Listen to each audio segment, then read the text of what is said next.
At the family dinner, my sister's shocking identity theft to claim our inheritance came out in the worst way possible. So this all went down last month, and honestly, I still feel sick thinking about it. For context, my sister Carol 31F and I 29M lost our dad about a year ago. He owned a small chain of local hardware stores that he built from the ground up. Not a huge empire, but definitely enough money and property involved to cause drama. We all stated that everything was to be divided equally between Carol and me, with our mom getting lifetime rights to live in the family house. Pretty straightforward. Or at least that's what I thought. Fast forward to last month, my mom suggested we all meet at this old Italian restaurant in town called La Verona's to go over some details with the lawyer. It was supposed to be casual pasta, wine, and paperwork. Carol insisted on picking the restaurant because it would feel more comfortable than some office. I didn't think much of it at the time. So there we are, me, Carol, Mom, Uncle Peter, Dad's brother, and Dad's old friend Mark, who also happens to be our lawyer. The place smelled like garlic and baked bread, and everything felt normal until Mark opened his briefcase and laid out the documents. That's when Carol leaned in all smug, tapping her red nails against the papers. Actually, I think there's been a change, she said, like she was announcing dessert. I frowned. What do you mean, a change? Dad's will was crystal clear. Carol gave me this fake sweet smile. Well, turns out Dad made an updated version, and in it, I'm listed as the sole heir to the business. You're kind of out. I laughed, thinking it was some sick joke. But then she slid a folder across the table with what looked like an official notarized document. My stomach dropped when I saw my dad's signature at the bottom, or at least, something that looked like it. Uncle Peter immediately slammed his hand on the table, making the wine glasses rattle. It's Carl. That's not your father's handwriting. I'd recognize it anywhere. Mark adjusted his glasses, flipping through the pages carefully. His face went pale. Carol, this document has your name written in 2 different ways, and the signature doesn't match any of the verified ones we have on file. My mom looked between us, totally confused. Carol, what are you doing? Why would you? That's when it hit me. I'd gotten weird emails in the past few months with requests for bank verifications, weird changes to my accounts that I assumed were phishing scams. But suddenly it clicked. I muttered, staring at her. You didn't just fake Dad's will, you've been using my identity too, haven't you? Carol didn't even flinch. She just crossed her arms, lips tight, I scolded. And that's when the restaurant, which had been buzzing with chatter and clinking glasses, suddenly felt silent, like everyone was waiting for the next explosion. The silence around the table was unbearable. Even the waiter, who had just come by with a tray of breadsticks, froze awkwardly and then retreated like he'd walked into a gunfight. I leaned forward, my heart pounding so hard I thought it might crack a rib. Tell me the truth. Carol, did you open accounts in my name because my credit score tanked out of nowhere last month and the bank said there were loans I didn't remember signing? Carol rolled her eyes like I was being dramatic. Oh, come on, you're always so careless with your emails. Maybe you got hacked. Don't point fingers at me because you can't manage your own life. Uncle Peter barked a laugh, but it was a bit of kind. You expect us to believe that when you just conveniently show up with a mystery while cutting your brother out, you think we're stupid. My mom's face crumpled. She whispered, almost to herself. Not again. Carol. I snapped my head toward Mom. Wait, again? What do you mean again? Mom's hand shook as she set down her glass. When you were in college, Carol, there were those credit cards in your name. I covered it up because I thought she was just young and reckless. I didn't want you two hating each other. My jaw literally dropped. You knew she used my name before and said nothing? Carol slammed her palm on the table, her voice sharp. It wasn't like that. I needed help, and you wouldn't have understood. You always had it easier with Dad anyway. That last sentence cut like a knife. It was the same old resentment she carried to Dad, and I bonded over the business, while Carol wanted nothing to do with it growing up. Now she wanted to rewrite history and take it all. Mark, the lawyer, cleared his throat. Carol, I have to be honest here. This document could land you in serious legal trouble. Forging a will is a felony, and if Robert decides to press charges about the identity theft. Her chair screeched against the tile as she stood up. Oh, so you're all just going to gang up on me, like you always do? Her voice carried through the restaurant, and now other tables were watching, forks paused midair. I stood up too, shaking with anger. Named Carol. My accounts, my credit, and now you're trying to steal Dad's legacy. How far were you planning to take this? Her face twisted, and for the first time I saw fear flash in her eyes. But then she doubled down. You don't deserve any of it. Dad wanted me to have it. He told me so before he... You were just his little golden boy. Uncle Peter stood as well, towering over her. Your father would never have cut Robert out, and you know it. You've dishonored his memory with this stunt. The restaurant manager came over nervously, whispering, Sir, Ma'am, we're going to have to ask you to keep it down or step outside. The stepping outside wasn't going to stop what was about to come out because I had something I hadn't told Carol yet. I took a deep breath, trying not to let my voice shake. Fine, you want to play this game, then let's play. I pulled out my phone and opened the email folder I'd been keeping for months. Screenshots, fraud alerts, bank notifications, all the... I thought was just bad luck or hackers. But there was one in particular that nailed it. I turned the screen toward the table. I explained this, Carol. It was an email from a loan company with my name at the top, but the contact phone number listed was hers. Same last digits as her cell. Her face went white. She tried to laugh it off, waving her hand. That proves nothing. Anyone could have. But I cut her off. Don't even try. You're sloppy. Carol, you've always been sloppy. You didn't cover your tracks, and I filed a fraud report last week. Guess whose name popped up as a possible applicant? Yours. The entire table went quiet. Uncle Peter's jaw tightened like he was about to explode, and Mom just put her face in her hands. Mark leaned forward, his voice stern. Carol, I cannot represent you if you continue down this path. This is fraud. And it is serious. You need to come clean before this gets worse. Carol's eyes darted around like a cornered animal. For the first time, she looked less smug and more panicked. You're all just jealous. Dad wanted me to take care of everything because I'm the responsible one. Robert would have run it into the ground. I slammed my palm on the table, and a couple nearby gasped. Responsible? You've been stealing from me for years. You didn't earn a damn thing. You tried to be me. That was when Mom finally snapped. She stood up, her chair nearly tipping. Enough, Carol. Enough. Your father would be heartbroken if he saw this. You forged his signature. You stole from your own brother, and now you're destroying what little family we have left. Carol's lip trembled, and for a second, I thought she might actually apologize. Instead, she broke. Her voice cracked as she screamed. He loved you more. He always loved you more, Robert. The whole restaurant was staring now. The clink of dishes had stopped, the waiters had retreated, and the manager stood frozen at the door. It was like our dirty laundry had become dinner entertainment. I tried to steady my voice, even though my throat felt like it was closing. This was never about love, Carol. It was about trust, and you burnt every last drop of it. She sank back into her chair, shaking, mascara streaking down her cheeks. Uncle Peter muttered, pathetic, under his breath. Mott quietly gathered the fake will and slid it into his briefcase. I'll be turning this over to the authorities. Carol, you need to get a lawyer. For the first time all night, she didn't argue. She just stared at the table, completely shattered. And yet, I knew it wasn't over. The restaurant staff finally stepped in. The manager, voice low but firm, said, Sir, ma'am, I think it's best if you take this outside. We don't want to call the police unless we have to. Mark gave him a tired nod. Don't worry, the police will be involved, but not because of the restaurant. We gathered our things and walked out into the chilly night air.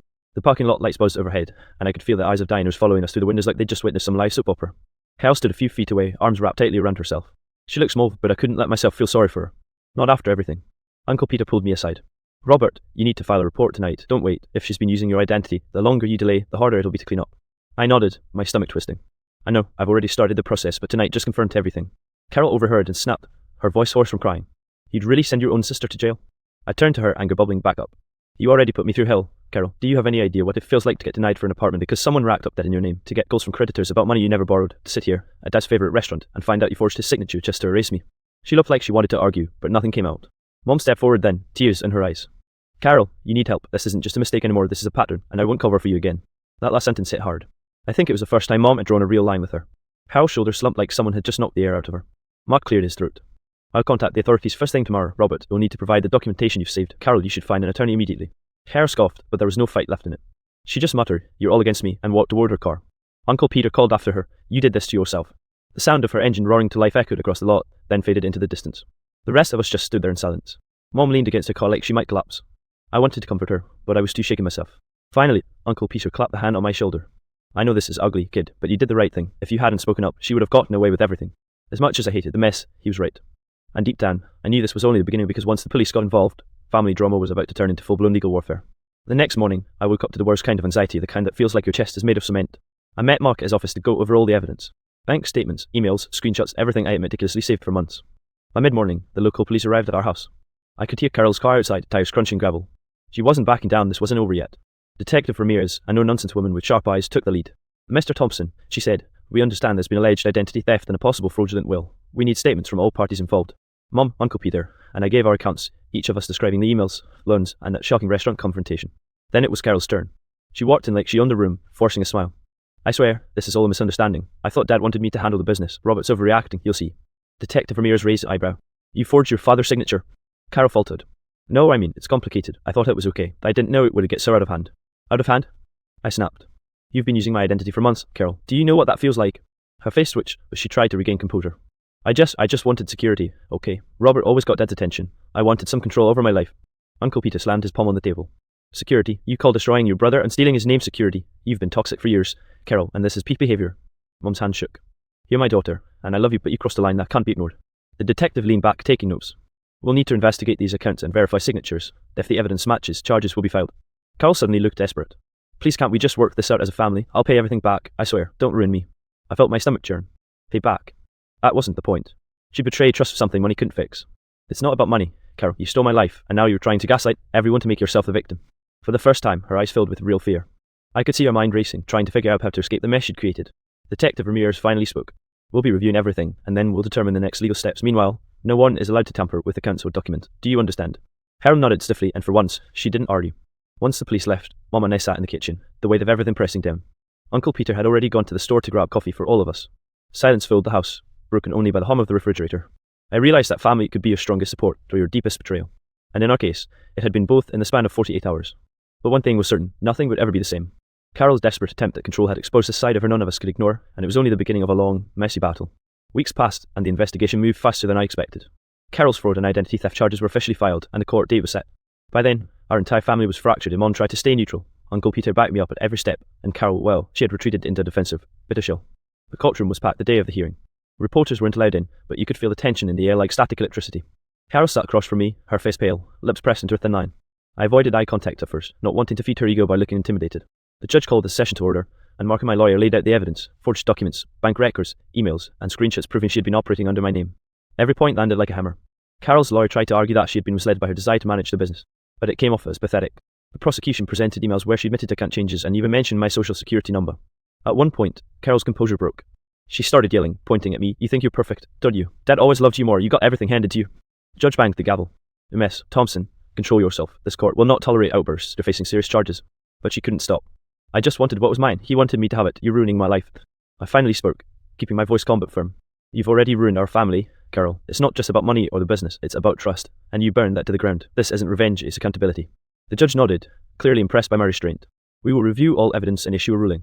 By the time the verdict came, Carol was shaking, tears streaming down her face. The judge ruled in my favour. The forged will was null and void, and the court recognised the original inheritance plan. Additionally, the identity theft charges were upheld, meaning Carol would face fines, restitution, and possible probation. Carol slumped in her chair, a mixture of anger and despair etched on her features. Mom sat quietly, her face sad, finally showing a clear line between protecting a child and condoning bad behaviour. Uncle Peter squeezed my shoulder, a silent gesture of solidarity. Walking out of the courthouse, the weight finally lifted slightly. It didn't erase the hurt or the betrayal, but at least the nightmare of losing what was rightfully mine was over. Carol's path to redemption, if she even wanted it, would be long and uncertain. I realised that family bonds are complicated. Sometimes, the people you trust most are the ones who can hurt you deepest. But standing up for yourself, even when it breaks your heart, is worth it. The ordeal wasn't just about inheritance or identity theft. It was about exposing the truth, protecting what's yours, and facing betrayal head-on, even when it comes from someone who shares your DNA. The weeks following the court case were surreal. Carol had retreated completely from the family. She moved into a small apartment across town, and communication was limited to occasional messages through her lawyer. Every notification from her made my stomach twist, unsure if it was more drama or legal updates. Mom tried to hold the family together, but the air at home was different. Conversations were careful, measured. Uncle Peter visited more frequently, keeping spirits up but never sugarcoating the truth. Even our dad's favourite restaurant felt tainted, a memory of that explosive night. I focused on reclaiming my life. The stolen accounts were mostly cleared up, though I spent countless hours proving my identity to banks, utility companies, and the IRS. It was exhausting, but there was a strange satisfaction in finally seeing my name correctly listed everywhere again. One quiet evening, Mom and I sat on the porch. The sun was setting over the neighbourhood, casting a golden glow on the yard. She reached out and held my hand. Robert, she said softly, I know it hurts that Carol did this and that I didn't stop her earlier, but you were brave. You stood up not just for yourself, but for all of us. That took courage. I swallowed hard. I don't know if I'll ever see her the same way again. She's not the sister I thought I had. Mom nodded, tears in her eyes. Sometimes people, we love make choices we can't forgive right away, and sometimes they don't deserve forgiveness, but we survive and we rebuild. Uncle Peter chimed in from the porch steps, a rare smile breaking his usually stern demeanour. Trust me, kid, you've earned more respect from everyone here than you realise. Carol's actions don't define you, her own choices do, and she's learning the hard way. I felt a wave of relief, mixed with lingering sadness. Family can be messy in ways that aren't easily fixed. But life moves forward, even when betrayal leaves scars. Months later, Carol reached out briefly, asking if she could meet to talk things over. I hesitated, but agreed, partly out of hope, partly out of curiosity. When we met at a quiet park, her demeanour was subdued, almost defeated. I'm sorry, Robert, she said. I can't undo what I did, but I want to try to make things right. I don't know how, and I know you may never forgive me. I just wanted to say that. I looked at her, the weight of her actions still heavy on my shoulders. It's a start, I said cautiously. But trust is rebuilt slowly, then you have a long way to go. We didn't hug. We didn't cry. We just sat there, letting the silence carry the meaning. For the first time since the restaurant incident, I felt a flicker of closure and not full healing, but a beginning. Life had thrown betrayal, theft, and heartbreak at me. But in the end, I realised that standing up for yourself, protecting your identity, and holding people accountable doesn't just save your life, it preserves your dignity. And as the sun dipped below the horizon, I knew that no matter what Carol did next, I had reclaimed not only my inheritance but my own sense of self.